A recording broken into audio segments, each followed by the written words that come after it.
VNR gold and diamonds తరుగు తక్కువ బంగారం ఎక్కువ. ఇప్పుడు మన వైజాగ్ లో జూలై 24th గ్రాండ్ ఓపెనింగ్. సాత్వికమైన దేవతలు గణపతి కానీ వెంకటేశ్వర స్వామి వారు కానీ వీళ్ళందరూ సాత్విక దేవతలు. సో వీళ్ళు ఇచ్చే రిజల్ట్ 10% ఉంటుంది.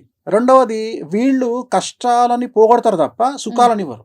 గుర్తుంచుకోండి ఇక్కడ. సో సుఖాలని అంటే నేను మాట్లాడేది పొజిషన్, డబ్బు, ఎక్స్ట్రీమ్ లెవెల్ ఇయ్యరు. ఎక్స్ట్రీమ్ లెవెల్ ఇచ్చే వాళ్ళు కలియుగంలో దశమహావిద్యలు. సో దశమహావిద్యలు నేర్చుకుంటేనే నాకు చిన్నప్పటి నుండి ఏముంది మనసులో, కింగ్ మేకర్. సో ఆ కింగ్ మేకర్కు నేను కనెక్ట్ అయ్యాను. ఇక్కడ ఏంటంటే మిరాకిల్ జరుగుతాయి. ఇక్కడ ఒక నార్మల్ పర్సన్ సూపర్ స్టార్ అవుతాడు, ఒక నార్మల్ పర్సన్ కోటీశ్వరుడు అవుతాడు. సో ఇవి నేర్చుకునే క్రమంలో ఎక్కడైనా ఇబ్బంది పడ్డారా మీరు? సో ఇవి ఫస్ట్ ఇక్కడ నా నిర్ణయము ఎందుకు వచ్చింది అనే చెప్తున్నా. అంటే నేను నిర్ణయించుకోవడానికి ఇది రీజన్. అరే మనం కింగ్ మేకర్ కాగలుగుతాము అనేటువంటి ఒక నిర్ణయము, ప్లస్ దాన్ని బేస్ చేసుకొని అవతలి వ్యక్తిని మనం ఏదంటే సక్సెస్ చేయగలుగుతాము అనేటువంటి ఒక నిర్ణయం ద్వారా నేను దశమహావిద్యలు నేర్చుకోవాలి అనేది నా డిసిషన్. ఈ డిసిషన్ అయినాక ఫస్ట్ కామాఖ్యకు పోయి, కామాఖ్యలో అక్కడ మనకు దీక్ష ఇచ్చేవాళ్ళు ఉంటారు. సో కఠినమైన దీక్ష 10 రోజుల పాటు ఒక్కొక్క విద్య మీద ఉంటుంది. అంటే ఒక విద్య 10 రోజులే ఇస్తారు అంతే. అట్లా 10 విద్యలు. సో 100 రోజులు పడుతుంది. కానీ వామాచారంలో ఏముంటుందంటే యజమాని యొక్క కోరికలను 5 కోరికలను పేపర్ మీద రాసుకుంటాం. ఈ కోరికలు మేము మిమ్మల్ని అడగం, పేపర్ మీద రాస్తాం. మీకు ఏం కావాలి అని మొదలే సంకల్పం రాసుకుంటప్పుడు పేపర్ మీద మీ నక్షత్రము, గోత్రము, ఆ కోరికలు 5 రాసుకుంటాం. 5 పర్మిషన్. ఈ 5 సక్సెస్ అవుతాయి. 5 కంటే ఎక్కువ రాసుకోవడానికి లేదు వామాచారంలో. ఈ 5 పేపర్ మీద రాసుకొని సైలెంట్ సంకల్పం ఉంటుంది. అంటే ఇవి అమ్మవారికి డైరెక్ట్గా నివేదిస్తాం. ఇగో వీళ్ళకి ఇది కావాలి, వీళ్ళకి ఇది కావాలి అని చెప్పుకుంటాం. సో ఇవి చెప్పినప్పుడు ఆయన మమ్మల్ని ఏమడుగుతాడంటే, మరి నువ్వు ఇక్కడ మందు వాడుతావు, ఈ కంట్రోలింగ్ నీకుందా? మందు ఖచ్చితంగా నువ్వు నెలకు ఇన్నిసార్లు మందు తాగాలి అని రూల్ ఉంటుంది. ఎందుకంటే ఎప్పుడైతే మేము దీక్ష తీసుకుంటామో, దీక్ష తీసుకున్నప్పుడు మా పొట్టలో అమ్మవారు ఉన్నట్టు మేము భావించాలి. మా పొట్టలో అమ్మవారు ఉంది. సో మరి పొట్టలో అమ్మవారికి ఉన్నప్పుడు నువ్వు ఫీడ్ చేయాలి కదా. అమ్మవారికి ఫీడ్ అనేది మందే. అమ్మవారికి ఫీడింగ్ అంటే మందు, నాన్ వెజ్ కదా. ఆ నాన్ వెజ్ లో కూడా మటన్ అనేది మస్ట్ కదా. ఇవన్నీ ఉంటాయని మీకు ముందుగానే ఇవన్నీ తెలుసుకొని వామాచారము నా డ్రీము. వామాచారం నా డ్రీము. ఈ రోజు సమాజము విమర్శించిన, సమాజము యాక్సెప్ట్ చేయకున్నా, వేణుస్వామి వాళ్ళ నాయనగారు పెద్ద పూజారి, మా నాయనగారు నిష్ఠాగరిష్ఠుడు. ఆయన జీవితంలో బ్రతికున్నంత కాలం అంగి వేసుకోలే, షర్ట్ వేసుకోలే, షర్టు లేకుండా తిరిగిండు ఆయన. అలాంటి ఆయన కొడుకుగా అలాంటి కుటుంబంలో నుండి వచ్చిన నేను పూర్తి కాంట్రాస్ట్ అయినటువంటి నాన్ వెజ్ వైపు రావడం అనేటువంటిది అతిపెద్ద నిర్ణయం నా లైఫ్లో. ఈ వామాచారంలో ఈ సబ్జెక్టును టచ్ చేసింది ఇప్పటి వరకు ఒక 2 టచ్ చేసినారు సినిమా ఇండస్ట్రీకి సంబంధించి. ఒకటి మిరాయి సినిమా, ఒకటి రాజమౌళి ఇప్పుడు రాబోయే సినిమా మహేష్ బాబు సినిమా. ఈ 2 సినిమాలు మీరు అబ్జర్వ్ చేయండి. మిరాయి సినిమా ప్రారంభం చేసినప్పటి నుండి రిలీజ్ అయ్యే వరకు మంచు మనోజ్ కాంట్రవర్సీలో ఉన్నాడు. చెప్పాలి, మీరు ఆన్సర్ చెప్పాలి. అవునా? ఎందుకంటే మిరాయి సినిమాలో బగాలాముఖి గురించి చూపిస్తాడు. చూశారా మీరు సినిమా? లేదండి. అయితే మిరాయి సినిమాలో బగాలాముఖి గురించి చూపిస్తాడు. దశమహావిద్యల్లో బగాలాముఖి ప్రాముఖ్యమైనటువంటి అమ్మవారు. జస్ట్ ఆ పాత్ర వేసినందుకే ఆయనకు అంత కాంట్రవర్సీ, సమస్యల్లో ఇరుక్కుంటారు. సో ఇది స్పెషాలిటీ. రెండవది ఇక్కడ ఈ వామాచారం కాన్సెప్ట్ ఏంటంటే, మనం 100 కోరుకుంటే అమ్మవారు 200 ఇస్తుంది. Rajamouli cinema, Mahesh Babu cinema Varanasi launch చేసినప్పుడు మీరు అబ్జర్వ్ అయిన దాంట్లో వారణాసి సినిమాలో దాంట్లో మీకు చిన్నమస్తా దేవి గురించి చూపిస్తాడు. చిన్నమస్తా అమ్మవారు తల నరుక్కొని ఉంటది, ఆమె గురించి చూపిస్తాడు. జస్ట్ ఆ లాంచింగ్ లోనే హంగామా జరిగింది. అంటే నేను అనేది ఏంటంటే, ఇగో ఇంత సంచలనం ఉంటుంది లైఫ్. సో వీటిని యాక్సెప్ట్ చేయగలిగినటువంటి బాధ్యత మన మీద ఉండాలి. ఇంకా నాకేం వద్దు, ప్రశాంతంగా వెళ్ళిపోవాలని అనేది నా కోరిక. సో అది దానికోసం నా ఏమైందంటే, నేను ఏదైనా చేస్తా. మీరు నమ్మరు, ఇవాళటి వరకు నేను చేసినటువంటి పూజలలో అమ్మాయిల దగ్గర నేను సింగిల్ ఎన్పి తీసుకోవాలి.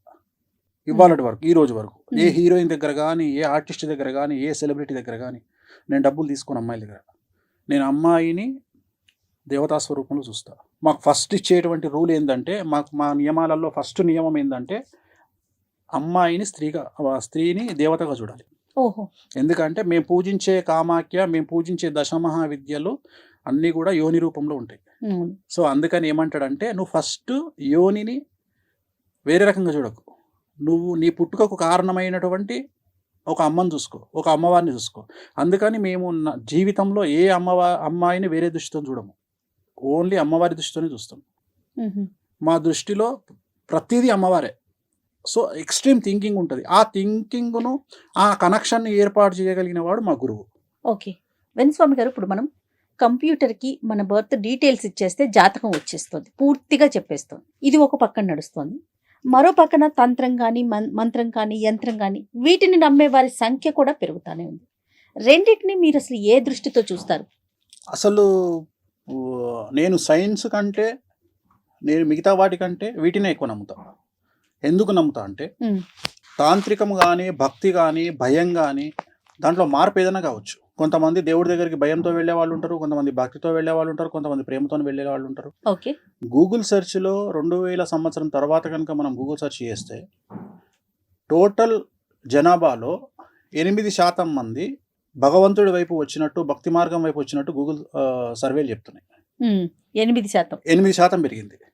అండ్ ఇంకొకటి ఏఐ అంటారు కదా, మ్మ్. ఆర్టిఫిషియల్ ఇంటెలిజెన్స్ వచ్చే బిగ్గెస్ట్ ఫెయిల్యూర్ కాబోతుంది నా ప్రిడిక్షన్.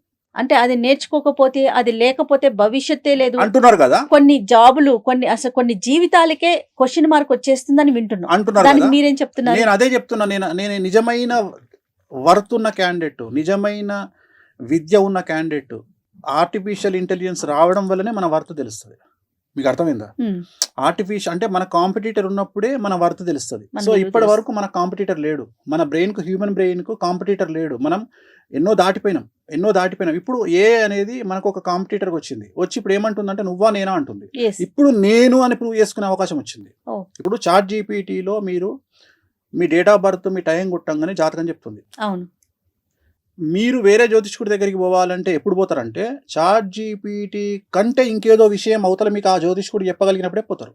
మ్మ్. ఆ పరిస్థితి వస్తుందంటారా? ఇప్పుడు ఆల్రెడీ ఉంది కదా. నేను అదే చెప్తున్నా. ఏఐ మనల్ని మింగేస్తుంది అనే మాట ఏం లేదు, తప్పది. నేను అదే చెప్పబోతున్నా మీకు. అంటే నాకున్న అవగాహన ప్రకారం ఏఐ మీ దృష్టిలో ఒక వర్డ్, నా దృష్టిలో ఏఐ అనేది మేషరాశి సో భగవంతుడి వైపు అందరూ చూస్తున్నారు. సో అందుకని మనకు ఎంత ఏఐ వచ్చినా, ఎంత అడ్వాన్స్ అయినా, మళ్ళీ మనకు భగవంతుడి మీద భక్తి, ప్రేమ మనం ఎట్లా హ్యాండిల్ చేస్తాం అనేది. ఉదాహరణ వెంకటేశ్వర స్వామిని నేను ఒక తండ్రిలాగా ట్రీట్ చేస్తాను. నాకు అక్కడ భక్తి ఉండదు, నాకు ఆయనతో అటాచ్మెంట్ కనిపిస్తుంది. ఓకే. నా దగ్గర ఉండే ఫోటోలన్నీ చాలా పెద్దగా ఉంటాయి. నేను ఏం చేస్తా అంటే నాకు బాధ వస్తే ఎదురుగా కూర్చొని ఆయన దిక్కు చూసుకుంటూ ఆయనతో మాట్లాడుకుంటా. అది పిచ్చి అనుకుంటారు జనాలు. సో అట్లా చాలా మంది నాలాగా మాట్లాడుకునే వాళ్ళని నేను చూసిన. చాలా మంది హీరోయిన్స్, కొంతమంది హీరోయిన్స్ డాడ్ అని పిలుస్తారు వెంకటేశ్వర స్వామిని. వినడానికి కొద్దిగా అది మంచిగా మనకు అనిపించదు, కానీ వాళ్ళ దృష్టిలో అది కరెక్ట్. ఎందుకంటే ఒక తండ్రిగా భావించడం తప్పలేదుగా. సో అట్లా మనం ఎంత అటాచ్ అయ్యి ఉన్నాము అమ్మవార్లతోని, దేవతలతోని అనేది మన పడే కష్టాల మీద ఆధారపడి ఉంటుంది, మనం కోరుకునేటువంటి ఫ్యూచర్ మీద ఆధారపడి. వేణుస్వామి గారు, ఇప్పుడు దశమహావిద్యలో 10 రకాల అమ్మవార్లు ఉంటారు. అందులో వేణుస్వామి గారికి ఎవరు నిర్దేశంగా నిలిచారు? ఇష్టమైన దేవత ఎవరు? బగళముఖి, స్ట్రైట్ అవే. ఎలా జరిగింది అది? అంటే నేనేం నమ్ముతా అంటే మీరు పూజించే దేవుడు ఎవరు అనేది మీ జాతకం డిసైడ్ చేసి ఉంటుంది. సాత్విక దేవతన. అలాగే మిమ్మల్ని లైఫ్లో నిలబెట్టే గ్రహం ఏదో మీ జాతకం డిసైడ్ చేసి ఉంటుంది. నా జాతకంలో రాహు ఉచ్చ. ప్రస్తుతం కలియుగాన్ని పాలిస్తున్నది రాహు అనే గ్రహం. అలాగే బగళముఖి అనే అమ్మవారు కలియుగాన్ని కమాండ్ చేస్తుంది.